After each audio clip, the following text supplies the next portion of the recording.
Don in London, hello. It's April 4th, 2010. My video is all about recovery from addiction to either substance or behaviour. And I'm in recovery from being an addict to my substance, alcohol. So alcoholic in recovery. And that's one day at a time. And I've had to take time out from something I do every day, which is to go to meetings of AA, Alcoholics Anonymous. So I've been in touch with people in different ways: telephone, videos, Facebook, you name it, keeping in touch with the program of the Fellowship of AA. I don't speak for AA, Alcoholics Anonymous, never can, never will. It's full of unique, authentic people who speak for themselves. But it's interesting what we try and do to keep well, keep on track, and be part of life. And it's Easter Sunday. I'm going to lunch with my sister and my mother. They don't live too far away, so I feel good about that. And it's a different story. I can remember when my sister was away with her partner, now dead unfortunately. He died a couple of years ago, and I went to Christmas dinner with my mother. This is many years ago, and it was one of those instances where I was trying to be sober, trying not to be the alcoholic that everybody knew I was. And I got there, and it was very, very difficult, because I'd been drinking the day before Christmas Eve, and I'd woken up early and tried to sober up, and I was having extreme difficulty just holding myself together. And I managed to eat a little bit of lunch, not much, and stay a little while, and then walk home. Still had a home in those days, and it was dreadful, because I think my mother must have been mortified and very saddened by my situation. And as soon as I got home, I got a large glass, poured in a load of wine, sparkling wine. That was my way of rehydrating, and then started on the vodka. And I think that was the Christmas where, from there on in, I became a 24/7 drinker, and I couldn't stop, and it was awful. I don't know how family coped with me being this way or that way back then, but today it's different, and it's interesting, you know, not being able to get to meetings, fractured foot. I'm just about ready to get back to meetings, and I feel good about that. So what a difference. I'm actually looking forward to my day, just for today. And recovery is all about that. It's all about one day and how to live. So I speak about AA and how it's helped me. Unique, authentic people sharing experience, strength and hope in meetings, and some of us outside meetings. So if we do that, it's a matter of personal conscience. And I'm happy that I'm an alcoholic in recovery and able to share my experience, strength and hope. But I need wisdom from other people, so it's good to be in touch. So what are some of the things I've been doing, which are very, very strange maybe, or interesting for me? I collect the chips of the AA program, the one-day one, this one, 24 hours a day. And I've learned how to drill a hole in the chip and put a little ring on it, so I can put it on a chain, and I can add it to something else I have to cope with on a daily basis, which is type 1 diabetes. So it says here, my name, insulin dependent, emergency, type 1 diabetes, allergies, alcohol. So I make sure I've got that around my neck, and then on the other side of this little chip, or rather this dog tag, it's got my name and details and my hospital number for the local hospital, just in case.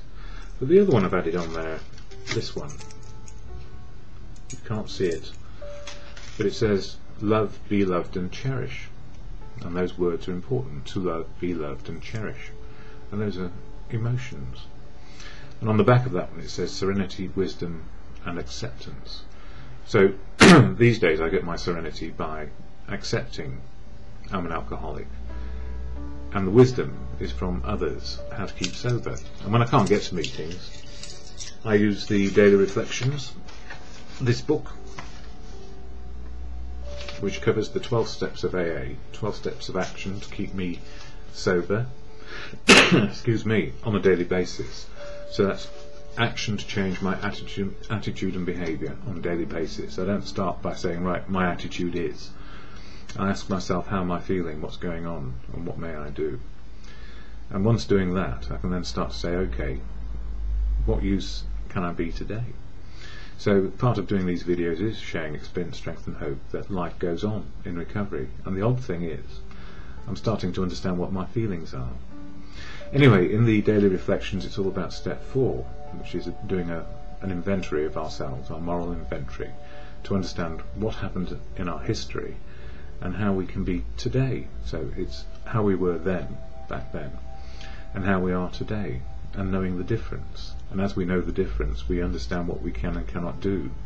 So the cannot do bit is not to drink one day at a time, and to try and find some balance in life as experience offers. But every feeling will be felt on a daily basis, every single feeling open to us as we start to live life sober, rather than push them down or hide them. Anyway, what is AA?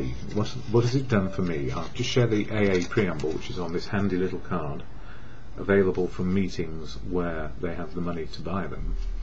And it's self-supporting, so some meetings are a bit poor and don't have very much literature, and some meetings are a bit better off, never well off, because we give it all away. If there's a surplus, we put it into the literature of AA, and running enough of a service organisation to keep the fellowship afloat. But it's never rich, never has extra money. It stays on a daily basis, running itself and the meetings. So, life today. AA. Alcoholics Anonymous is a fellowship of men and women who share their experience, strength and hope with each other, that they may solve their common problem and help others to recover from alcoholism. The only requirement for membership is a desire to stop drinking. There are no dues or fees for AA membership. We are self-supporting through our own contributions. AA is not allied with any sect, denomination, politics, organisation or institution, does not wish to engage in any controversy, neither endorses nor opposes any causes. Our primary purpose is to stay sober and help other alcoholics to achieve sobriety. And I do that by using all the toolkit, the literature, the books, the steps and meetings. So if I can't get to meetings, I keep in touch as best I can, telephone, you name it.